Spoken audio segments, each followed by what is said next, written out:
Good morning, good morning, good morning. This is Brian Baldinger with the best football show. We're here just about every single day. I'm here on my beautiful little bubble here, third floor at NFL Films. Just got done watching both Monday night games and looking back at some of the action this past week. And I want to kind of tell you what I saw. You can get this. Just download your Odyssey app right here. It's for free. Like it, subscribe to it. Tell your friends about it. We're here. You can find all of my material out there from NFL Media, NFL Network, at Baldy NFL on Twitter, on X, Threads, Instagram, YouTube, you name it. Anyways, let's get to it. Let's get to Monday Night Football. Because, what we saw the first game was not a good game.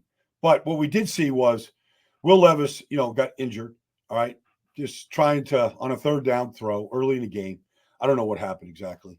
But regardless, he had a wide open receiver, didn't make the throw, decided to run. Calais Campbell hit him. He's out. Here comes Mason Rudolph. Literally 3 plays later, they run exactly the same play on the other side of the field. A little stick route to defeat the zone coverage right between the hook curl and curl flat defender. The tight end sits down, and Mason Rudolph gets the ball to him. And I just thought in that moment, like veteran quarterbacks make easy throws. Will Levis doesn't see the field particularly well. Yes, he's got a cannon for an arm. He's a big, strong, strapping kid. But this is a team, after last night's win, that should easily be 3-1 right now. Callahan is doing a good job coaching this team. They play hard. They play the right way. They play without their best defensive player yesterday, and Jeffrey Simmons. The rookie Tavondre Sweat made up the slack. Sebastian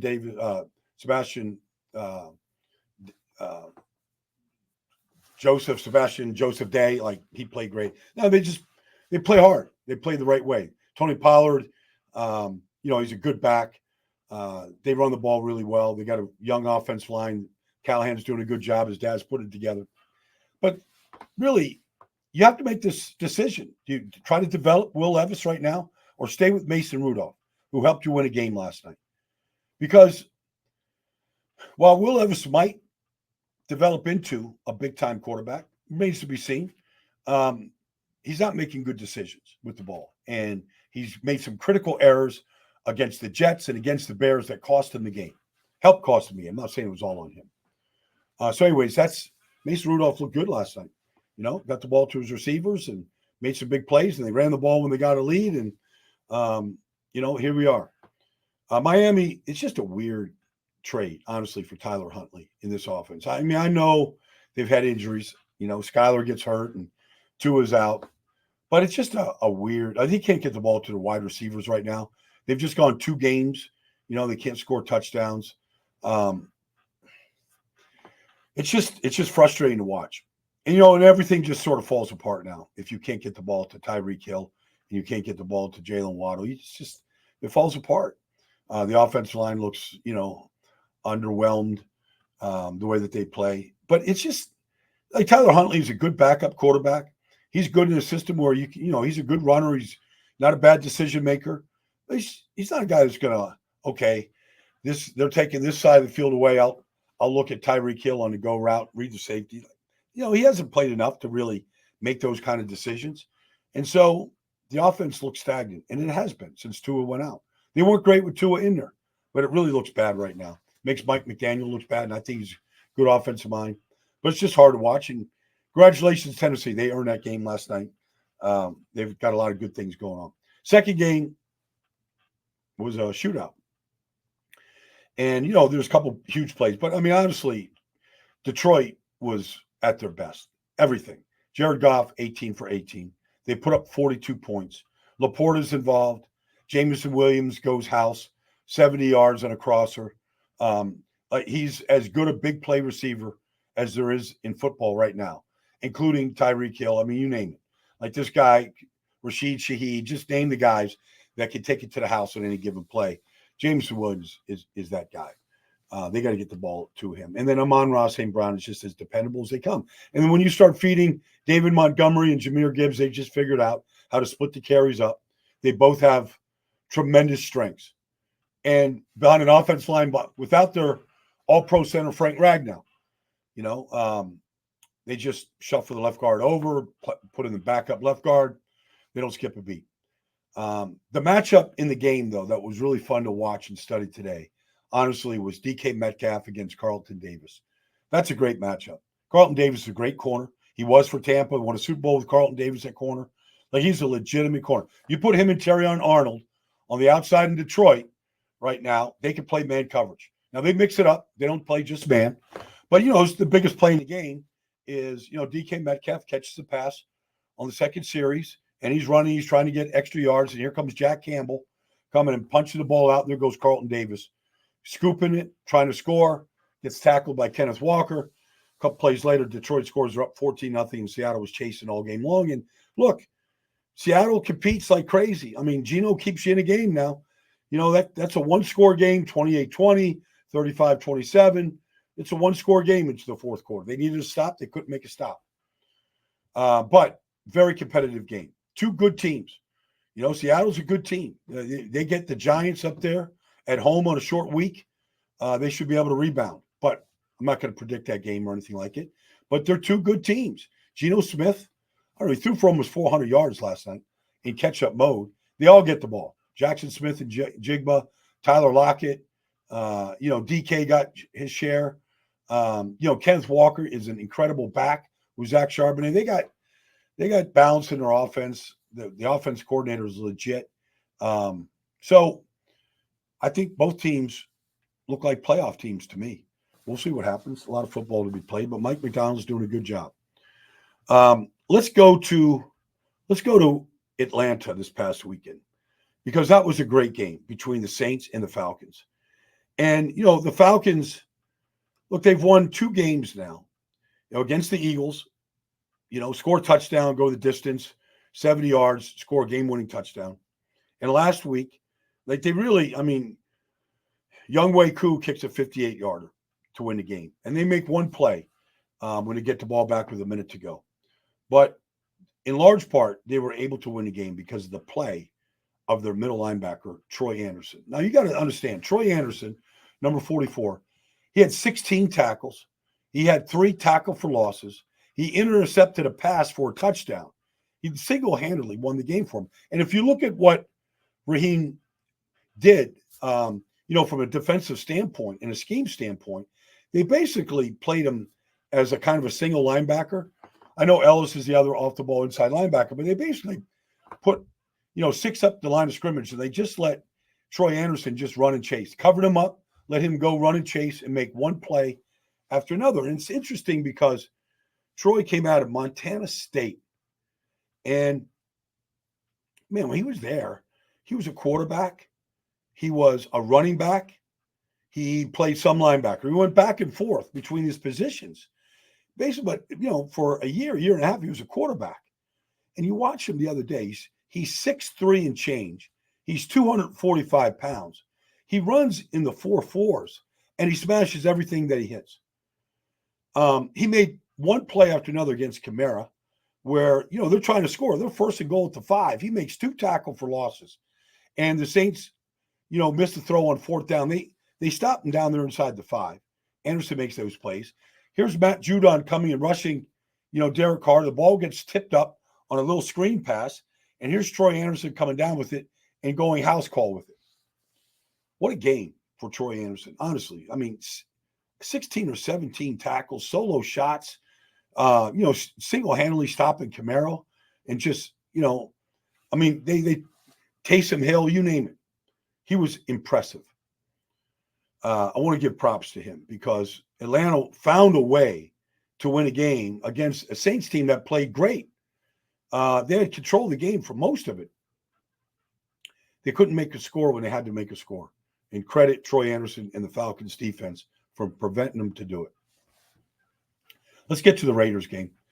It was a good game, real good game against Cleveland. Cleveland's defense is really good. It was really tough, but they got some good runs, but defensively, no Max Crosby for the first time. Max has been in this league now 5 years. He's never missed a game. And since he took over as a starter in week 4 of his rookie year, he started every game, regular season and postseason games. Max has been out there in the field. He's been literally the leader of the whole team, regardless who's the coach, coordinator, Antonio Pierce coming in, whatever. He's been the leader. He misses his first game. He's got a high ankle sprain. He's not going to get any better by playing. He knows it. He had to like bite the bullet and sit out. Man, you talk about an effort. Adam Butler, Christian Wilkins, Tyree Wilson, Chase. Let me see here. I don't want to get some of these names. I don't want to get them wrong.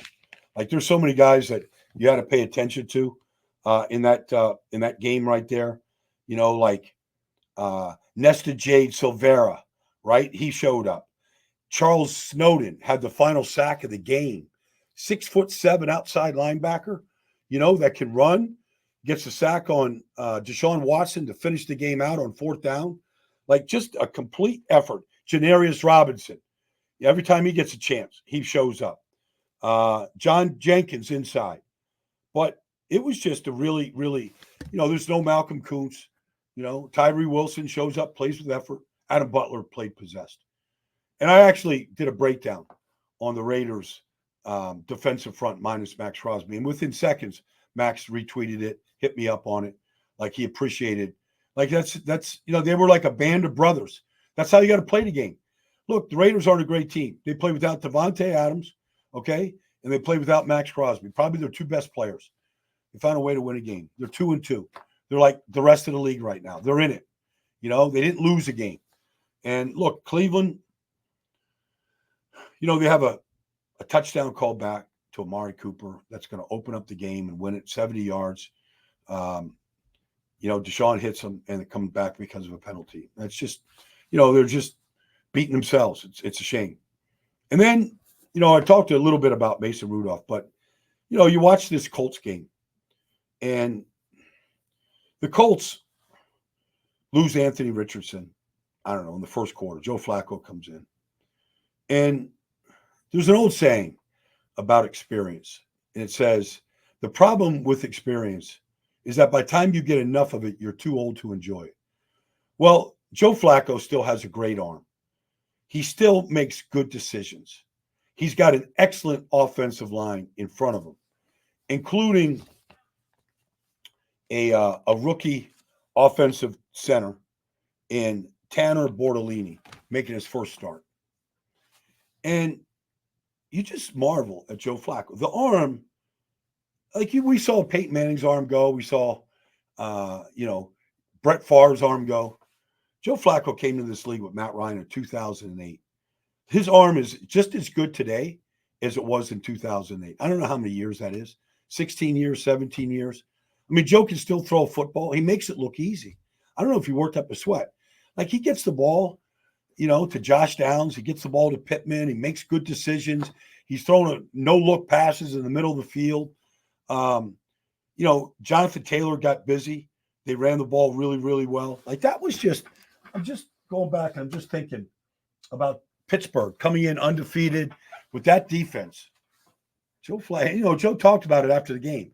Like he had legendary battles with the Pittsburgh Steelers, with Mike Tomlin on the other side. Playoff games, AFC championship games. Like he knows what the black and gold. He said he saw Ben Roethlisberger before the game.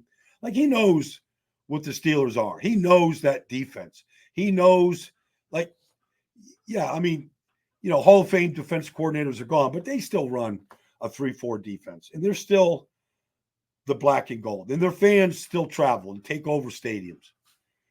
Joe Flacco looked like he was, you know, playing like a Raven, you know, against the Steelers.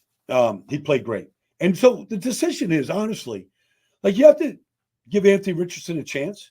You know, he got hurt last year twice and then missed the season. Got hurt again. Got just, I don't know if it was Minka Fitzpatrick who hit him or whatever. But, you know, here comes Joe. And you say to yourself, this Colts team, they're pretty good. They really are. Like offensively, they got a very good offensive line. Jonathan Taylor is playing great. They ran the ball really well against Pittsburgh. Bortolini played really well as a rookie center, and they're against top-flight players. Keanu Benton and Cam Hayward and Larry Ogunjobi played very well. Tight ends can block.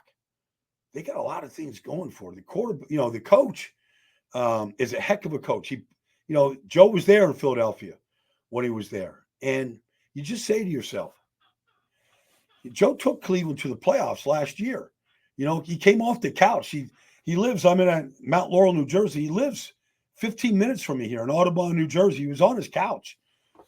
And you go, man, are the Colts better off right now just playing Flacco?